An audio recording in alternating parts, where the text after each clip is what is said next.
Okay, awesome. Well, first of all, I just wanted to say happy Monday, everyone. And we are so excited for each and every one of you that have gotten on this call. That's a huge step. You're making it a priority. And we're just so proud of all of you hustlers. It's been an amazing journey so far. And I just want to give y'all props. I mean, seriously, give yourself a round of applause. I know we all lead really busy lives, and it's a really big deal that you take the time to get on this call and grow and learn. And I am beyond delighted, excited to introduce Jen Hawkins as our speaker for this evening. She's my mentor, my upline, and just all around one of the most amazing people I've ever met. And I know that she's going to drop that mega wisdom on you guys and just rock your world.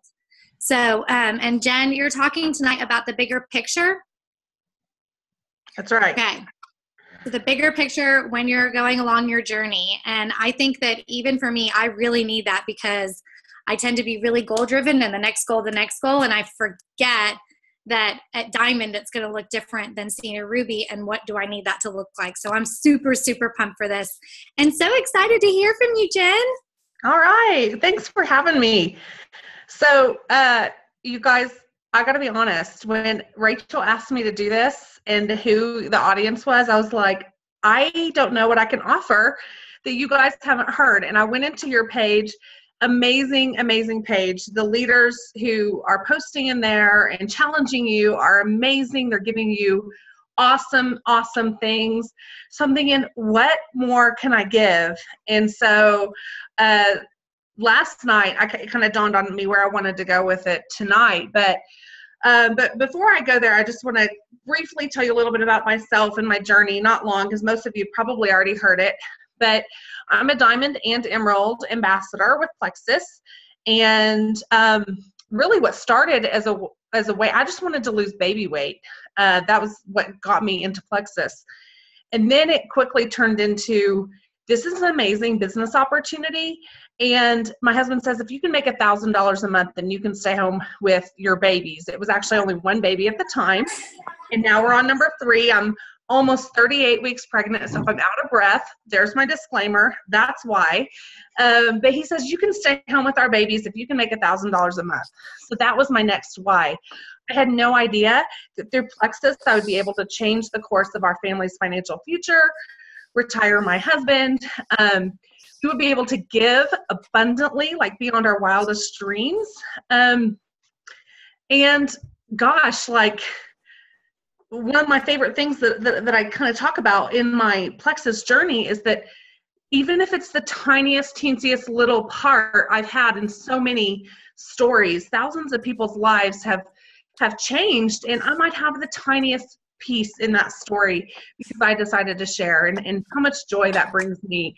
So that's one of my favorite parts of this journey. But that's kind of my story in a very small nutshell, because I really want to get to the meat of what I want to talk to you guys about tonight. So last night, I have a confession to make. My husband and I were watching Breaking Bad. And it's kind of the one thing we do together that's our quality time. And it's the first TV show we have watched in 3 years. Since we started this Plexus thing 3.5 years ago, first time. So we're just now picking back up to watch one TV show. So we gave TV up for a few years, but so we're watching Breaking Bad. We're kind of hooked. And I tell him, I say, I don't really know how this is going to end, but geez, like, however they're going to end this story, they're really setting up every episode, every single season is ending with the end story in mind. And I'm thinking, they really have to have the end in mind to write the story through every script and every episode and every season to reach that end goal of how they want to end this show. So I started to think about that and applying that sort of to what we do. Obviously, Breaking Bad and what we do is totally different. I'm just thinking of writing your story and keeping that big picture in mind. And when I mean big picture, what is the ultimate goal of your business? Is it the ultimate time and financial freedom? Do you want to give abundantly?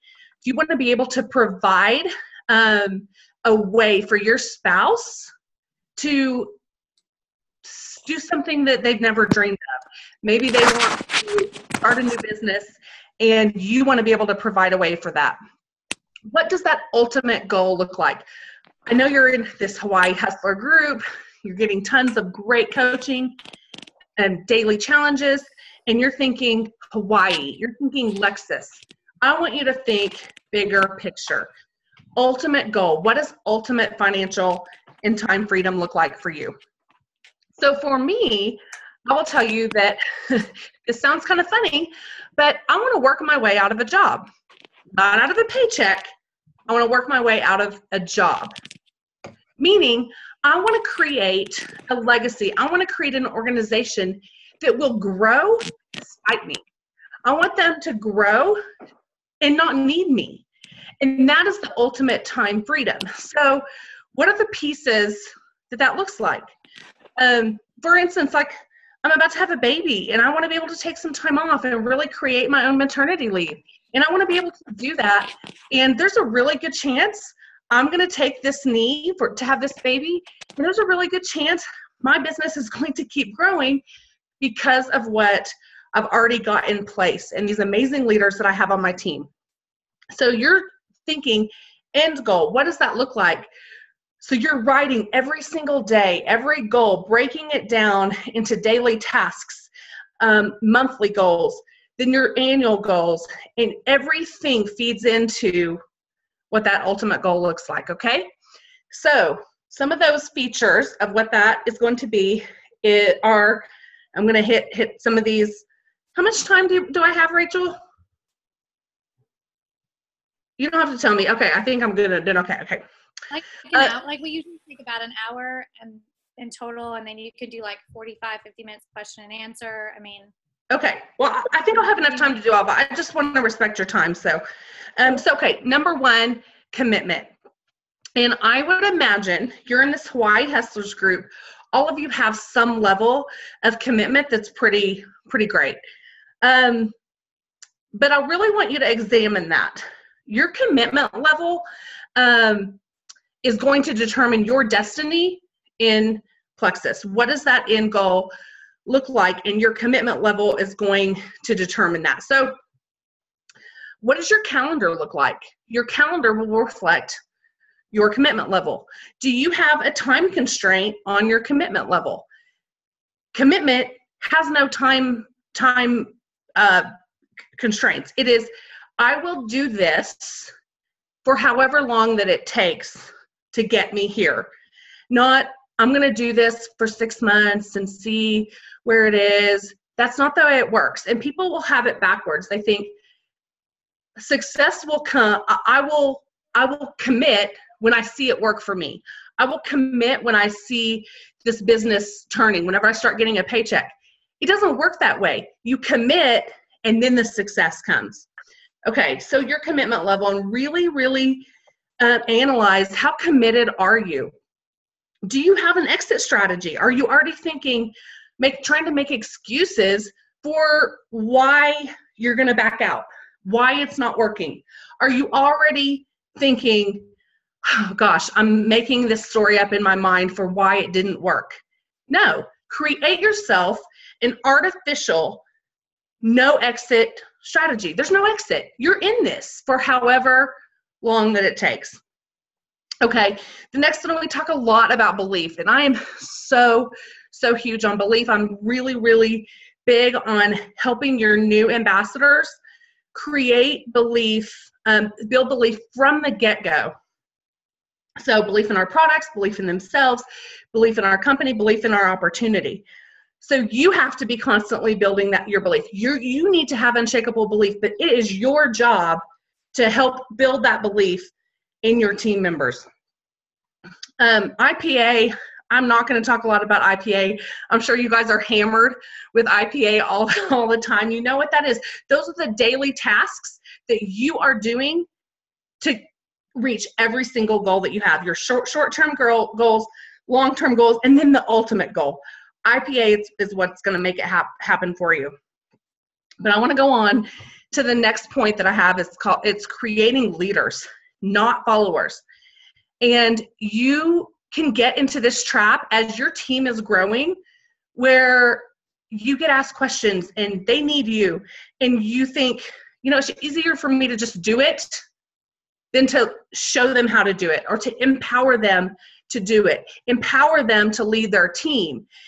It's really easy. Some of us type A people like, oh, I'll just do it. I'll just type out the response for you. I'll just create your templates. You know, you have got to create people that are going to be self-sufficient.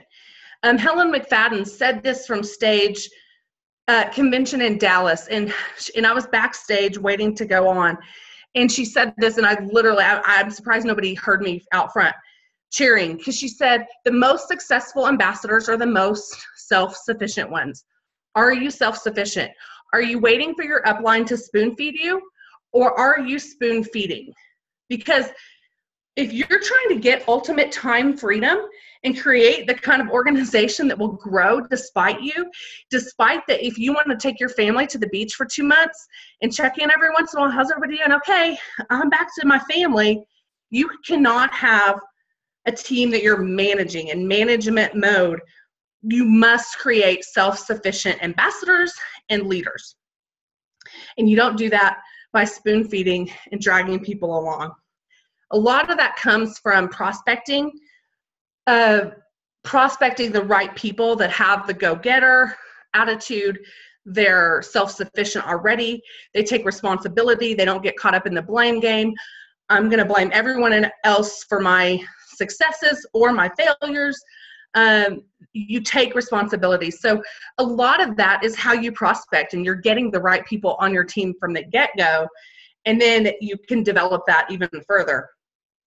Okay.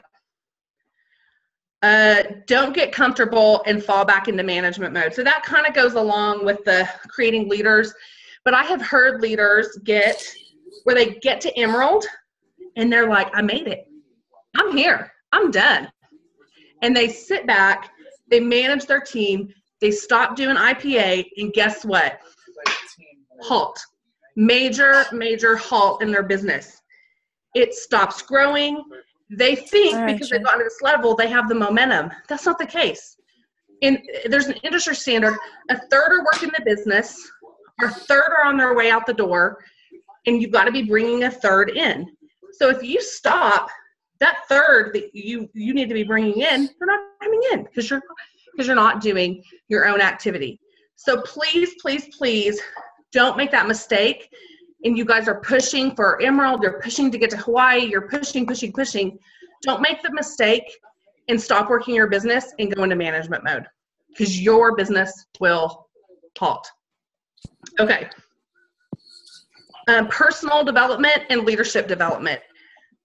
I wish I would have started way back whenever I had the time. I was a gold ambassador, really developing my personal development and my leadership skills, preparing for what was coming, right, in my life, because I didn't know, but you know what's coming. You know what your ultimate goal is. So start preparing now and developing yourself personally and leadership-wise, reading those personal development books, reading those leadership books. Be coachable. Don't think you know everything. Always be looking to learn and grow. Seek out people that have been successful and get that advice. Find a mentor. And your mentor doesn't even need, you don't even need one-on-one contact. You can follow them, you can read their books, but always be learning. Be a lifelong learner and be committed to that.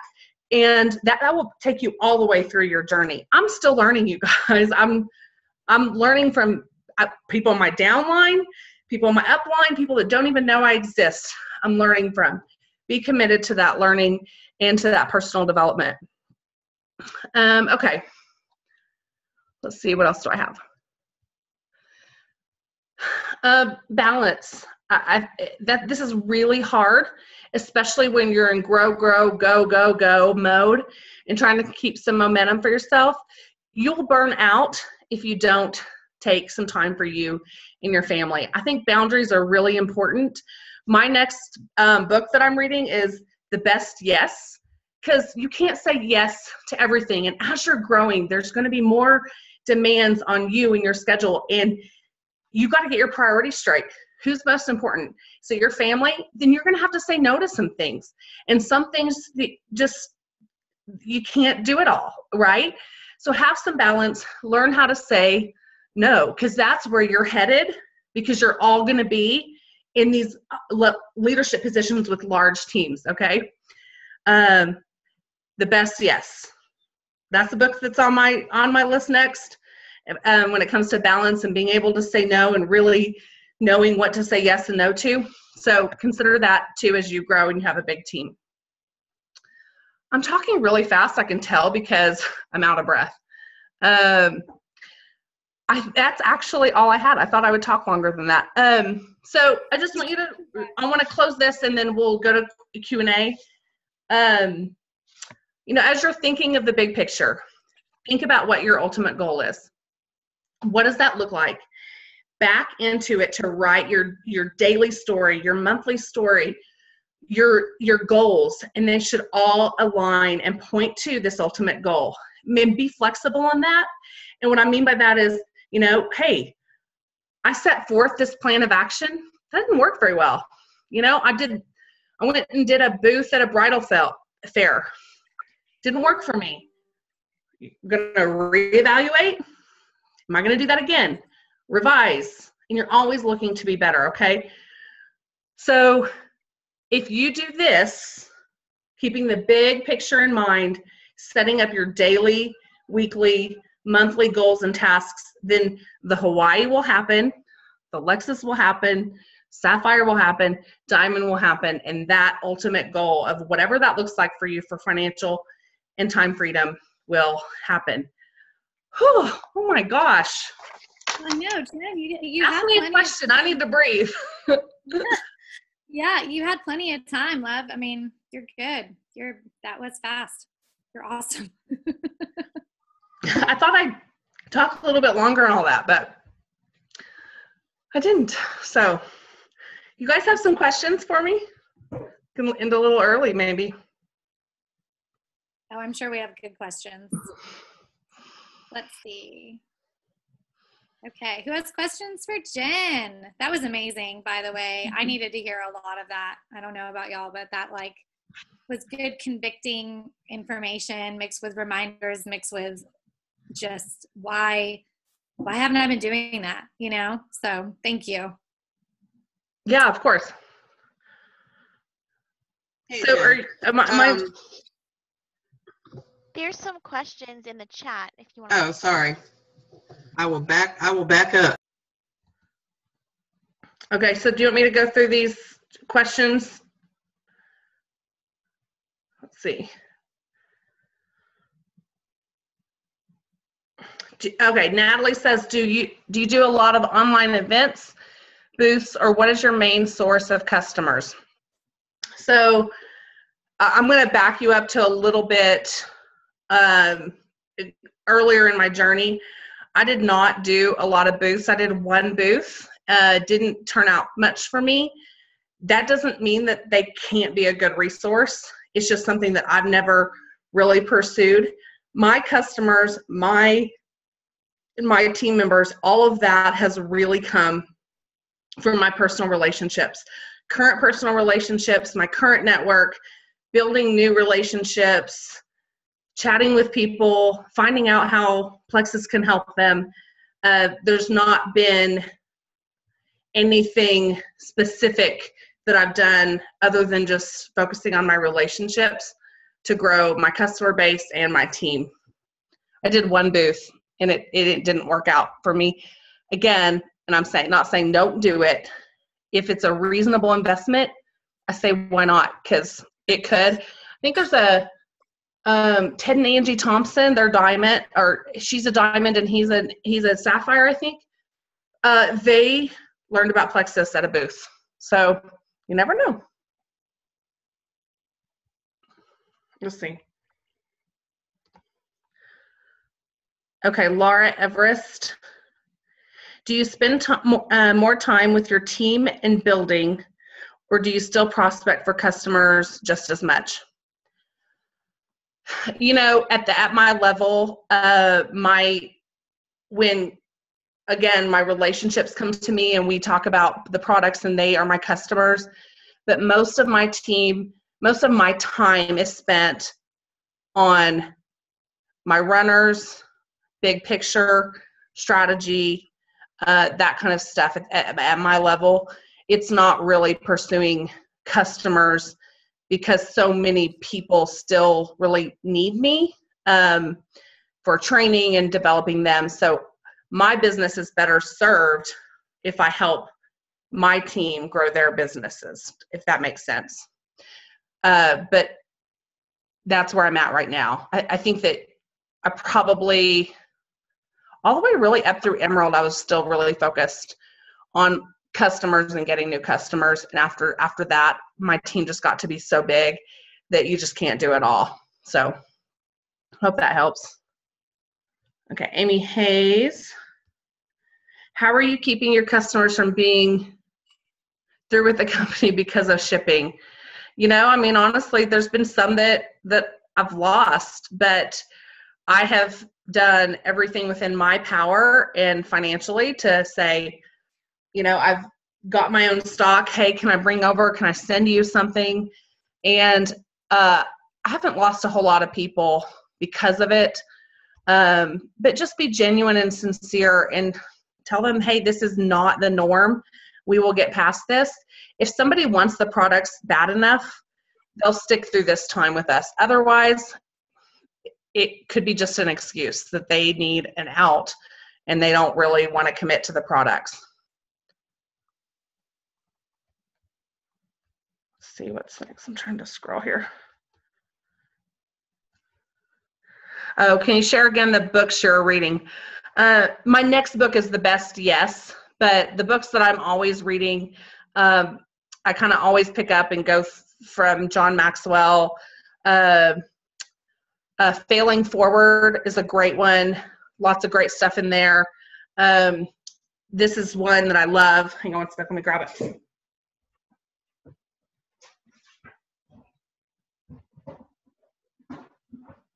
Grabbing a couple, hang on. Best First Worst. I think it's a really easy read, and it has different industry leaders kind of say the best thing that they did for their business, the worst thing that they did, and the first thing that they did. So this is a good one. Best First Worst. I gave this to my level ones. It's a devotional that I've started reading it. It's A Leader's Heart, John Maxwell. It's really great, just like daily tidbits about, it's biblical, so it's you know, kind of combines doing a devotional, getting in the Word, and leadership, dose of leadership every day. And here's a new one that came from Mastermind that I've been enjoying, Launching a Leadership Revolution. It's Orrin Woodward and Chris Brady. So this is one that I'm loving right now too. So I kind of go in between depending on my mood of what I'm looking for, what I feel like I need. But those are kind of the ones that I'm on right now. I also want to tell people about what you talked about when we were in Denver about how you don't really listen to the radio. You typically have on books on tape in the car. So not only are you not watching TV, but you're constantly just infiltrating your mind with good information, because what we absorb is what we put out. And I think that that's a huge thing. Right. The one that I have constantly playing, I have some of the Mastermind CDs that I have those in my car too, but the books that I constantly have playing, it's like a 2.5, 3 hour book. Audiobook. I gave it to you, Rachel, or I told you about it. Is John Maxwell's 25 Ways to Win with People. And it's just really practical ways of how to connect with people and how to listen and how to engage and gain influence, frankly. So it's like a $5 download from iTunes or audiobooks. I'm not really that technologically savvy, but it plays in my car. I've probably listened to it 10 times because it just plays and plays and plays. And it kind of goes into, and I pick up something new every time, but that's one of my favorite audios. Yeah. Julie McNeely, do you recommend ambassador to someone even if they don't want to sell, okay, or do you turn them toward preferred? And what is the reason behind the strategy you chose? Okay, the best, yes. So my strategy on this, let me minimize this for a sec. I really look at the person, and the first criteria is the 60-day money back guarantee important to this person? If it is important to them, in no way would I encourage them to become an ambassador. I want them to feel like they have that guarantee to fall back on. So that's the first question I ask. And then I say, you know, if you fell in love with these products, would you be interested in working the business? Would you want to make enough to cover your products? And if they are like, no, even I'm good, you know, then I'll be like, okay, let's set you up as a customer. If they think, yeah, I would probably want to make enough to cover my own products, then I'm thinking ambassador. However, if this person, here are deal breakers for me to encourage them to become an ambassador. Are they negative and cynical?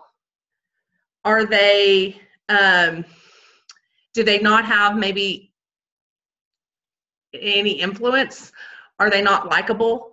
If they, let me talk about the good things.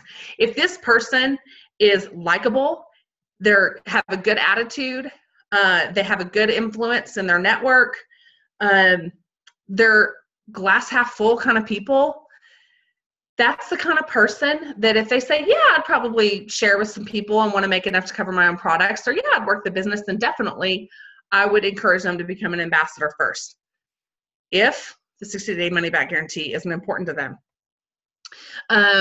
So I kind of look at their character, honestly, and who are they and what are they like? If they're a negative Nancy, no, I would always encourage preferred customer, no matter if the 60-day money back guarantee, they could have all the money in the world and the 60-day money back guarantee isn't important to them.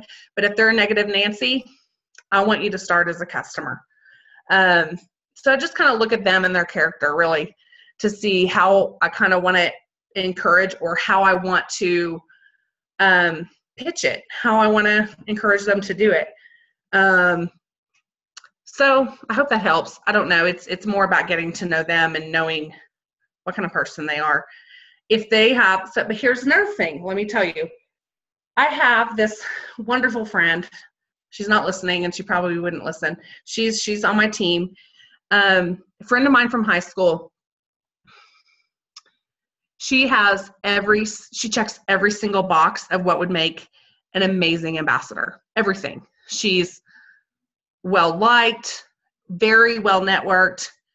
People trust her. She's positive. She's outgoing. She's friendly. Everybody loves her. I'm telling you, she's perfect. She even loves the products. Here's what she lacks: hunger. She doesn't want it. She doesn't need it. She doesn't see that she needs it. The business. I cannot get her, I can't make her hungry. So she has all these qualities, but she's not hungry. So for another quality that I look for in an ambassador when it comes to positive, go-getter, integrity, is, are they hungry? Do they need it? Are they desperate for what we have to offer? If they're desperate for just the products, then that's one check. But are they desperate for our opportunity? If they are, then I would get them to see the vision of the ambassadorship early on. I hope that helps. That was kind of long. Does my friend attend events? She has been to, she lives in the Dallas-Fort Worth area, and she came to one opportunity event that I did, and she's so happy for me. She's so excited, but she doesn't have the hunger. And I tell her all the time, you could blow the top off this thing. And she's like, oh, you're so sweet. She doesn't care. She doesn't want it. What about funding an orphanage? Yeah, I should talk to her about that. She's so giving. If I could find the right angle, maybe I could get her in. It's a good idea. Okay, so someone says, okay. Jill, What if they want the wholesale discount but do not want to sell? And then not a negative Nancy, so you make them an ambassador. I know adding them to team pages is encouraged for obvious reasons, but would you still do this, including ambassador support? Yeah, I would. You know, if they want to take the products long term and they want the wholesale discount, that's why we have things set up the way they do. And if that's what they want and that's what's best for them, you know, especially if they're buying for 2 people in the household, that's a better deal for them. So if they're going to just buy Slim every single month, I'd probably just say, let's do preferred. And you're in the 4th month, you're going to be at the wholesale rate anyways. But if they're buying enough products to make it really valuable for them, then I would encourage the wholesale ambassadorship. Let's see, Dodie. What is the number one thing you would tell people not to do as an ambassador? Oh man, that is a really good question, Dodie. Let me think about that. I think there's a lot of mistakes people make on Facebook. And I know Rachel's big on branding yourself and marketing, and so she's probably talked to you a lot about what not to do. But I think that being too salesy, you know, just not putting the relationship first is something that is a big mistake to do, in addition to how sometimes you post on Facebook, being salesy, not telling a story, just posting ads and graphics. Anything that goes against being positive and relational and genuine would be a mistake, in my opinion. So can you speak to that on a leadership basis too? Because I think that I would like to know the number one thing not to do as a leader. Yeah, that's a good one. I have to think about that. I think don't get into management mode where you are sitting back, you're leading a team. This comes to my head first. There's probably a bunch of other things. But yeah, you stopping doing your own activity as a leader will halt your business. And I think there's a point you get to, like, it's my ultimate goal that I'm not doing IPA, that I've created this organization that is thriving despite what I do or don't do. But that is so far reaching that in your stages, I see a lot of leaders just get complacent in their own businesses, working their own businesses, that they sort of just expect their employees, which it isn't, you're not employees, you're team members, to just take it and run, and you're sitting back collecting a paycheck. And then you lose a lot of respect, right? I mean, a check collector, you know, we talk about that in leadership, because you've got someone who maybe got lucky and they're just collecting a check, and you have to have the posture. If you know of a check collector, it's the Lord is blessing their business for whatever reason, and I'm going to be happy for them, and I'm not going to do the blame or anything. I'm focused on my own business, and this is where I'm responsible for. This is what matters to me.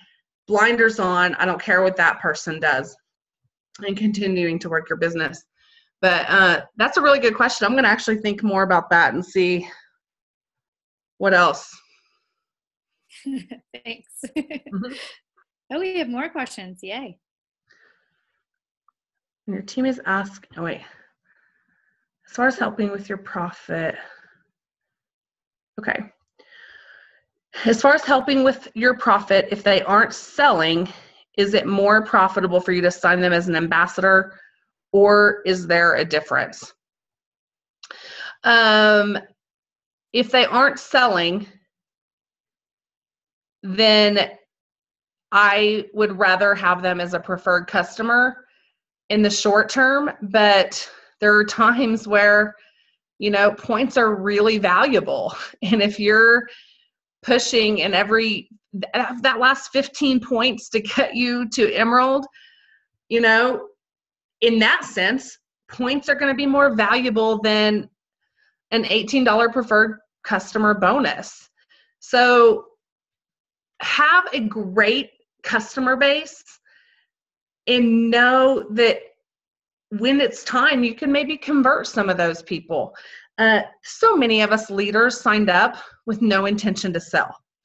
So again, I think that you look at the person, and if they exhibit qualities of who would be a good ambassador, that might be a good person to take a risk on, to sign them as an ambassador and get points on them. And maybe it's a few dollars difference, but it's looking at that person. Are they worth that risk? And I go back to that. So I think when it's profitable, I think you're talking about less than $10 maybe a person, between the preferred customer bonus and your pay points and all of that. So you see who's worth the risk, first of all, of who might be worth that preferred customer, or signing them as an ambassador and getting points for them, versus having them as a preferred customer. I also think too, whenever someone is an ambassador and they are, whether they intended to be or not, but they're getting plugged into this Plexus community, they start seeing the vision. And I think that can be really valuable, is if you get them to be an ambassador because they could be great, and they're exposed to our culture. And that can help them turn that corner to want to work the business. And so that's something else to think about too, is, should I encourage this person to become a wholesale ambassador? It may cost me a few dollars in the short term, but in the long run, it's worth my risk to get them to see the bigger picture of what's possible for them. Okay, Julie, when your team is asking you to do things for them that they can do for themselves and find the answer to themselves, how do you tell them that without offending or upsetting them? Well, first, usually these messages come through Facebook Messenger, and don't get back to them right away. I mean, don't open the message right away, maybe. So many times, whenever I open it later and I say, did you find the answer to that? Oh yeah, I found it. Because if you don't respond right away and you're not that available, they're going to have to go somewhere else to find it. So 9 times out of 10, that's actually what happens. Or you come back and they say, hey, did you find the answer to that? No, I didn't know. Then you say, okay, well, this is kind of a toughie, so I'm going to tell you the answer, but I'm also going to tell you where to find it. Or you can just say, go into your back office and click on, back then it was knowledge base, or the multimedia section, and that's where you can navigate to find the training series for convention or whatever they're looking for. But try to tell them where to find it if they don't. But if you're readily available, people are going to expect, I have a question, she's on it.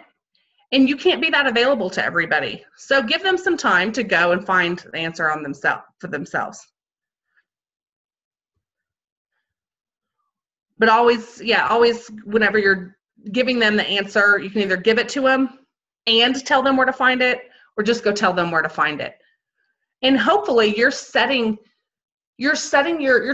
them to say, I want to teach you to be self-sufficient. I want to teach you to know where to find things, and you need to teach your team to do the same. So that when you do tell them, hey, this is where you find that, they're not surprised by your answer, instead of just they didn't get a spoon-fed answer. Amy, I would rather have points. Amy, you're pushing for Emerald, I understand, like this month, huh? Yes. That's awesome. Yes, points are way more valuable to you than a preferred customer bonus. Definitely. Hey, Rachel Vance, love your story. If you have a chance before the call ends, could you share a little bit about how long it took you to rank to senior gold, emerald, etc.? Yeah, I can do that. And actually, I'll take that a step further and give you some of my statistics. I think some people are really interested in kind of learning some of these numbers. I did senior gold in April. So I joined in, let me do the whole timeline. May of 2012. It took me 7 months to go gold, and so went gold in December of 2012, senior gold in April, and this is where it gets kind of crazy. And I signed Celeste in March. Heather Burke joined my team New Year's Eve earlier that year, or the end of 2012. And then Tara Penny came on, and she had momentum in the spring, like June, okay? So this is where it gets kind of crazy. So I had 3 legs exploding all at the same time, one being Celeste Gwynn. So senior gold in April, ruby and senior ruby in May. June, I barely missed emerald. I hit emerald early on in July, barely missed sapphire in July, hit sapphire and diamond in August. So some of the statistics. Well, first of all, without Celeste, so let's take out the anomaly that Celeste is. Okay, so let's be honest, she's kind of an anomaly. I would have hit all those ranks. I wouldn't have double ranked in the months that I double ranked, but I would have hit every single rank 1 month after when I did. So she pushed me up a little bit, but not a ton, even though she's an anomaly. So it doesn't take an anomaly to have that kind of momentum. I still had really, really good momentum without Miss Anomaly, okay? So don't think you need an anomaly to get you like major momentum. You just need a couple people really going, a couple legs. Okay, so the numbers. I have 3, my diamond position, my emerald position, and then my husband signed up. So we have around 90 level 1s between the 3 of us, or 3 positions. But I'm gonna focus on my diamond position. So I have about 40 level 1s on my diamond position. Of the 40, I've got about 25 that are consistently blue lines. Wholesale ambassadors, work in the business, 25 blue lines, so about 15 white lines on my level 1's diamond position. Of the 25, I have about 7 that are actively building a team, okay? So of the 7, so that would be like 18 are wholesale ambassadors. Well, 18 times 5 points each, that's good. And then for you to have, you need so many personal active qualifieds too. So some of your wholesale ambassadors that are buying products for them and their husband, there you go. There's one. That's awesome. So 7 actively building a team, and that has turned into over 120,000 people, 10 levels deep. So it doesn't take 50 people work in the business to create a large organization. This is not about who you know, it's about who they know and about who they know and about who they know. So yes, go as wide as you can because it's a numbers game, but you want 2, 3, 4, 5 really quality people that are in the business, working it, building a team, see the vision, have the hunger, have the commitment. It's just a few that are going to help you to reach that ultimate goal. Okay, you don't need hundreds, just a handful. Okay. Hey, Jen, can I ask you something about that? Sure.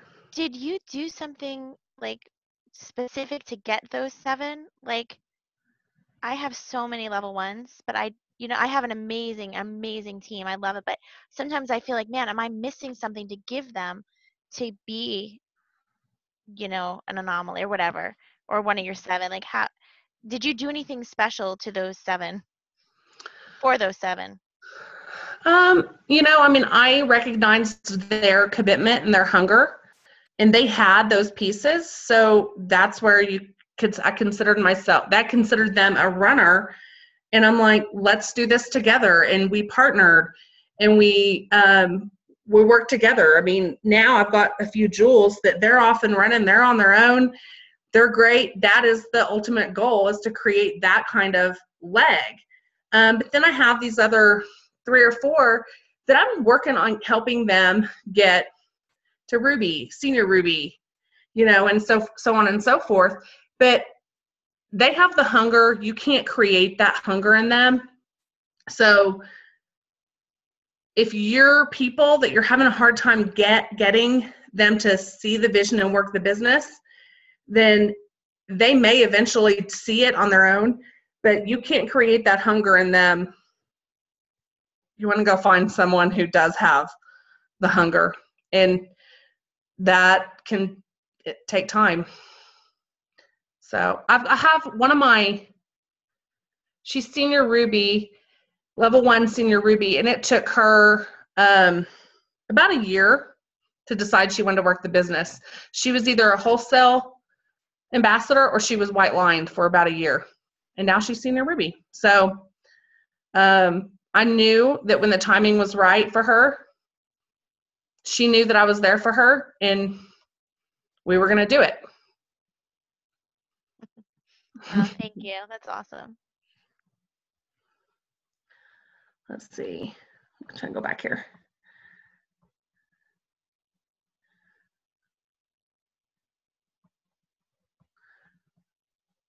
There's a lot of them. I'm trying to go back here. Sorry.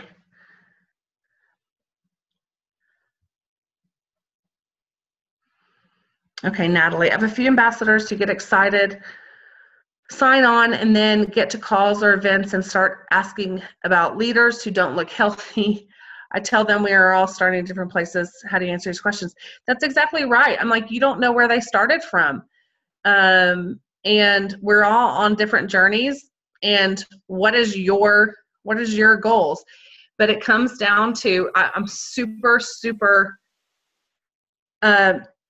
passionate. This is really important to me, is to build belief in those new ambassadors early on. And I'd say, let's go back to your belief. Let's show you what the power of the products and the power of opportunity, and the way that tangibly, the way I'm doing this. And they don't always follow my instructions. I mean, I'm not their boss. I can't make them do this. But right when they sign on, I give them a tangible homework assignment. And I say, it's my job to help you believe in the power of our products and the power of our opportunity. And I'm going to help you get there, because that's what's going to help you be successful. Whether you want to make $500 a month or you want to be a jewel, your belief is critical, and we're going to start right now. So I say, I want you to watch, and depending on how aggressive their goals are, I will say, if they have aggressive goals, then I'm going to say, you want to listen to one opportunity call a day and watch one diamond documentary a day. But I want you to take it a step further. I want you to log the date of the call, the name of the diamond documentary, and with those, I want you to put keywords of what you hear in those testimonies: migraines, IBS, weight loss after lap band surgery, whatever those testimonies are, keywords, okay? In the business testimony, kindergarten teacher quit her job. Sarah Marble, nurse, quit her job. So you're making a quick log of a summary. So this is now you're not only building your own belief, but you're also creating yourself a database of easy testimonies to go find when you overhear your coworker talking about their migraines.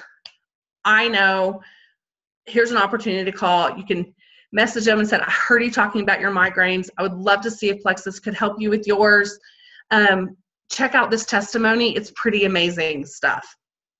So you're teaching your new ambassadors, you're building their belief, and you're teaching them ways to reach out to their network in ways that are going to connect to their hearts. So that was a very long answer to your question, Natalie. But I think that you're right. Everyone's on their own health journey. You don't know where these people started from, but on the flip side, right away, you got to start building belief in your new ambassadors. Stacy, how much did you use for giveaways and incentives when you were growing a team?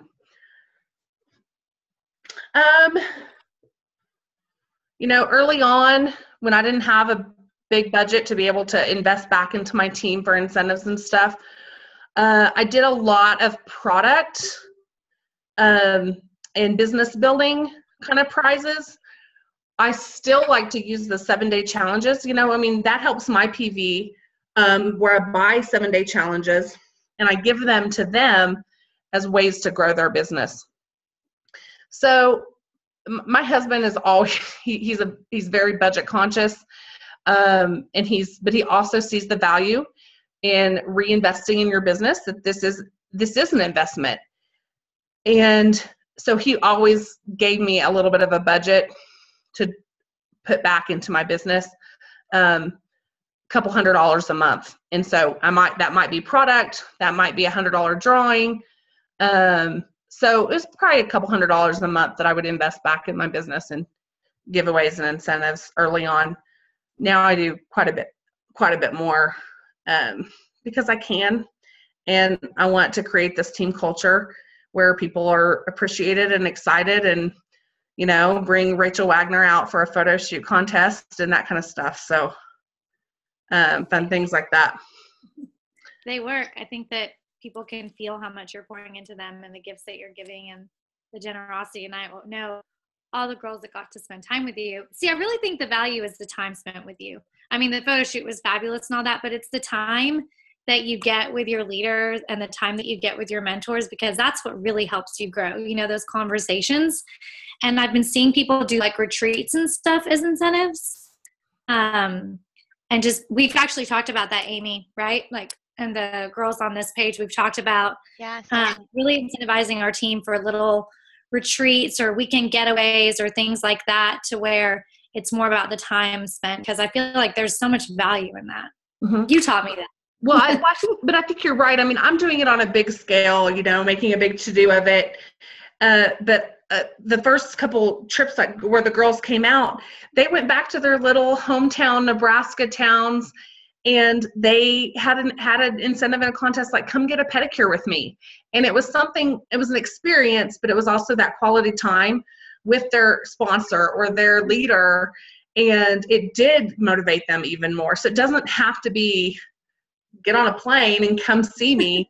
It can be little tiny things like, let's go to lunch.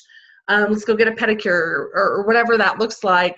But I do agree. I think experiences and quality time is something that is more valuable than here's a $50 gift card, and the people that are really working their business are going to value that time and that experience more than a $50 gift card.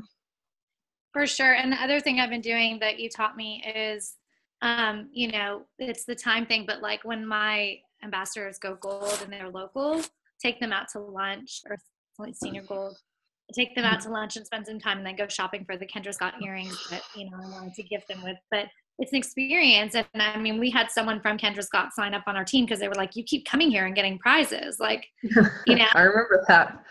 Yeah. So great idea. And you're creating this culture that people appreciate. And, we talk about team culture a lot, and team culture is very important. It's a very important piece of you creating a team and an organization that will thrive despite you in that ultimate goal. So that's a really good point there. Jill says, as far as Facebook, if a friend posts about being sick or no money, would you, in fun, my comment and say, girl, you got to get some Plexus, or would you just PM? Also, would you tag someone in a post or testimony if you know it's an issue that they posted about, or again when you PM? My style is private message. Take it to a private conversation and try to get them to engage with you. But in that, be very genuine and sincere. That would be my style of how I would handle that. But I think posting a comment and saying, have you not seen my Plexus post? I don't know. It might depend on the relationship, but either one could work. Inbox would probably be more my style to try to draw them into a conversation. Also, okay. Let's see. Are we getting close to our time? Let's see. I'm trying to find. Let's do one more question. Kennerly Pham. Okay. I'm a silver ambassador. I have no one on my team committed to working this as a business. Do you have any tips for getting team builders on your team? Yes. So I do a section, I do a training on attracting leaders that I pulled from the mastermind conference that I was in November.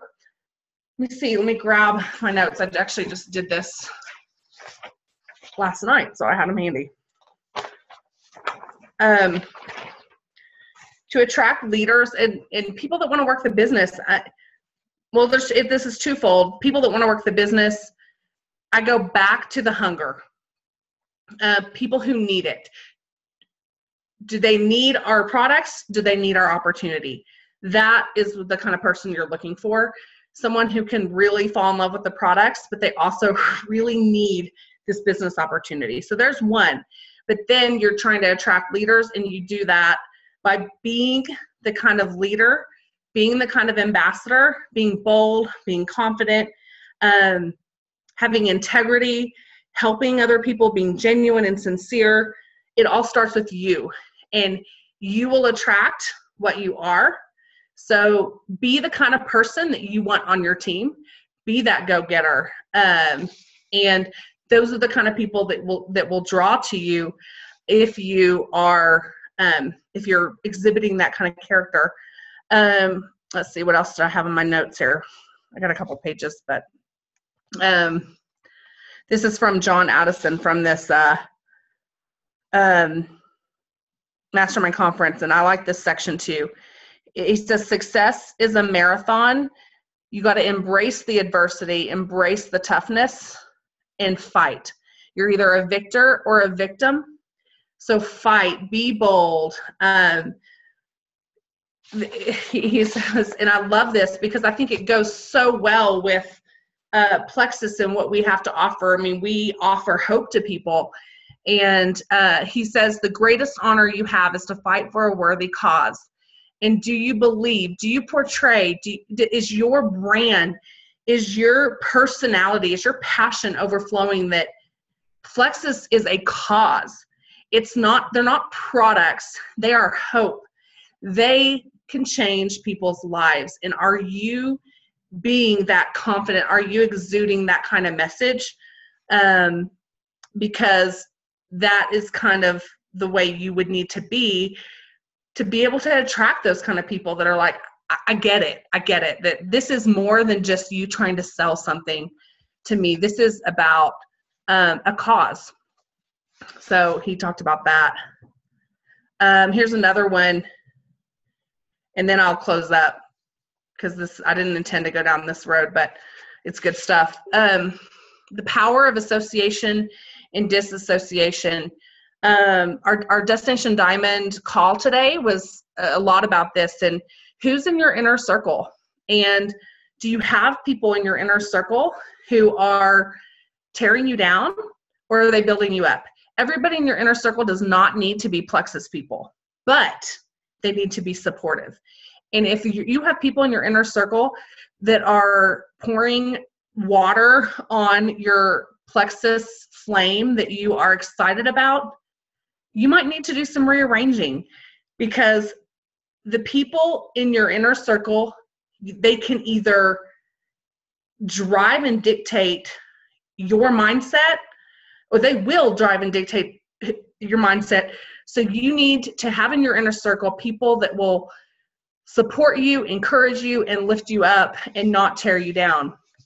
So maybe there's some rearranging that you need to do. That was a really long answer to your question, and I hope I answered it a little bit. That was a fabulous answer.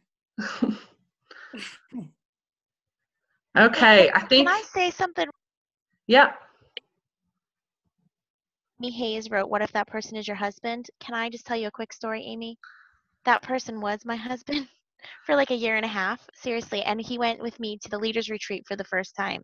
And every month, he wasn't not supportive, but every month he was like, well, don't get too excited. This might not last. Da, da, da. But he wouldn't like go to anything with me. Leaders retreat changed everything. We came home because he saw the character of the company. So just my point is keep going, because when we got home, he's like, this is no longer your thing. This is our thing.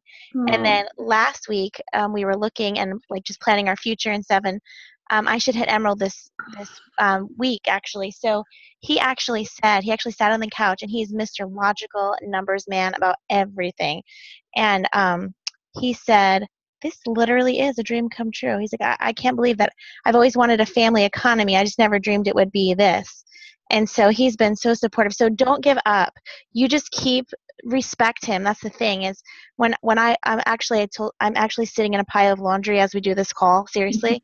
And he came and took a picture of me and laughed, and he was like, he was like, I don't know. I finally got to know that we have different strengths and weaknesses. So when I'm like neglecting other things, I finally was like, okay, will you sit down and make me a schedule? And if we could just communicate those expectations and we don't let it get in the way of our relationship, then, that's really what it took. He just needed to know he was still important. So anyway, don't give up. Sorry to take over, Jen, but it's good stuff. That, and it's been a 2-year journey. You can't remove your husband from your inner circle. Yeah, don't do that. That's good advice, Amy. My husband's always, he's been skeptical, but very, very supportive. So I love that you have something to offer there. Awesome. And I'm so glad he's turned the corner. Yes. He's about to turn the corner even more. Right? Yes. He's going to help me. He's wanting to quit his job and help me full time. So, because he can do I've done everything off the top of my head, and I need him and his organizational skills that I totally lack. And so I'm excited. Yeah. That is so awesome. Hey, Jen, I have a question. Sure. Can you share with us in some sort of document or way about the building belief tangible homework? Because that is something I would just love to start to implement. Mm-hmm. And I don't want to ask you in the sense of like I'm not willing to work on one, but more I'd love to see what you do. Is that okay? Yeah, I mean, I don't really have a document. I actually put that in the body of my welcome email. Here is your homework assignment for the next every day until we're there. I mean, Diamond documentaries, there's only so many, but there's more opportunity calls. Obviously you can listen to those forever. But yeah, it's just in the body of my email, and I can send you that verbiage and how I explain that we're going to build your belief, and we're also creating you a tangible way to reach out to people. Yeah, and I love that you're also building a list of testimonies. I mean, that's genius. Yeah, it's just an easy way, because you're like, oh my gosh, migraines. And then, you can go search Facebook groups for migraine testimonies, but I love the audio ones, because then you can be like, listen to this on your way to work. Listen to this while you're, and hearing someone's emotion in their voice about what Plexus has done for them is a little, more heart connection than reading a testimony. So I like the opportunity calls and the audio of it, and the Diamond documentaries too. So. Totally awesome. Everyone's asking for it. So as soon as I get it, as soon as Jen sends it to me, I'll put it in the files section of the Hawaii Hustlers page for sure. Sure. Okay. I'll put the body of my welcome email. I'll just send it to you. Yeah, that'd be fabulous. I think this has been Well, it's been my favorite call, but I love you the most. I think you're biased because you're like my level 2 or 3, or, you know. Yeah. I'm your mini me. I'll take it. I love it. Well, we are so glad to have you. And Shane, do you want to? Shane was asking something, but we'll message you later. But we're just so thankful for everyone that got on this call. And again, even for everyone that stayed on the call, we went a little, went on to a lot of topics, and it was amazing. And I just want to give everyone props and thanks all of my sideline sisters that do this with me. This is such a blessing. God totally put this together. So it's just all wonderful goodness. Hey, Dawn. Yay. Okay, so we'll wrap it up. Okay, wonderful. Well, Awesome. I'm proud of you guys. This page you guys are running is awesome. Such a great resource. So if you're one of the leaders that's on that call, kudos, good job. If you are a participant, just an ambassador, just a fly on the wall on that, and just soaking it up. Soak up what these ladies are saying. They know their stuff. What they're offering to you is what is going to change your business. So it's an awesome resource. Stick in there. Be active in there. It should be your favorite Facebook page as you're growing your business. That's sweet. Thank you. Well, thank you guys for having me on. Oh, thank you so much. Yes, 2 weeks-ish. And this whole thing will be done, and I'm super excited.